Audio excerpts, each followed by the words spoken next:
Alright, so today we are going to be practicing throttle control, which I made into a 7-step process. First, you want to find yourself a barrier, like this, or this, or this, or this.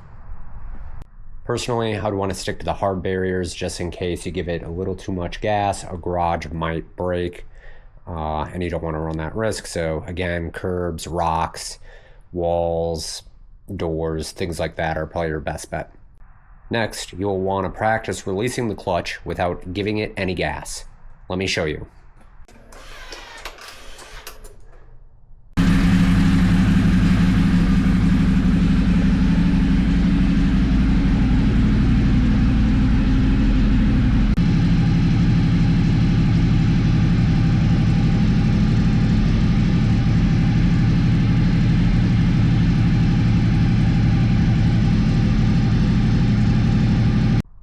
So, as you can see, I had been practicing by releasing the clutch without giving any gas.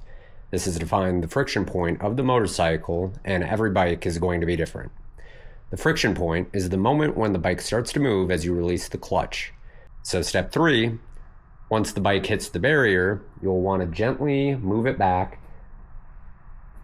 again not giving any gas, holding in the clutch so that the bike doesn't die. Step 4, you're going to reset yourself by moving the bike backwards, and you're going to do this several times, getting familiar with the friction point. Now when you get to step 5, that's going to be giving the bike a little bit of gas, moving forward so that the front tire hits your barrier.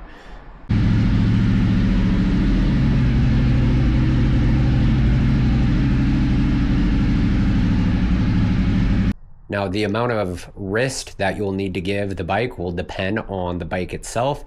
However, on this Ducati 848 here, I give it about that much throttle or that much wrist to actually engage or start moving the bike. So it isn't a lot. If you end up going like this, you're gonna end up popping a wheelie, and you don't want that.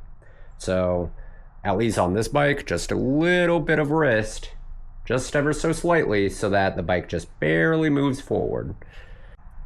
Now for me personally, I always cover my front brake when I plan on stopping. I think this is a good habit to get into, although it is debated as to whether or not you should give the front brake 1 finger or 2 fingers or use your whole hand. I personally have always used my whole hand when braking. That is not something I personally struggle with. Going down the line, and when you start riding, you should start practicing what's called progressive braking. For this video, that's not something that I'm going to cover right now. However, just know that I personally use my all 5 fingers to cover my brake lever, or my front brake lever, when I do plan on stopping or when I am progressively braking. Now, step 7, you're just going to rinse and repeat. You're going to gently move the bike a little forward, giving it a little more throttle, and releasing the clutch just enough to engage the gear at its friction point. And that's how you can practice your throttle control on a new bike, or if you're just learning how to ride. So if you found something useful in this video, please be sure to give it a like and subscribe. Be sure to check out my other videos and/or shorts, and let me know in the comments if you have any questions, comments, or concerns. Thanks. Ride safe. Bye.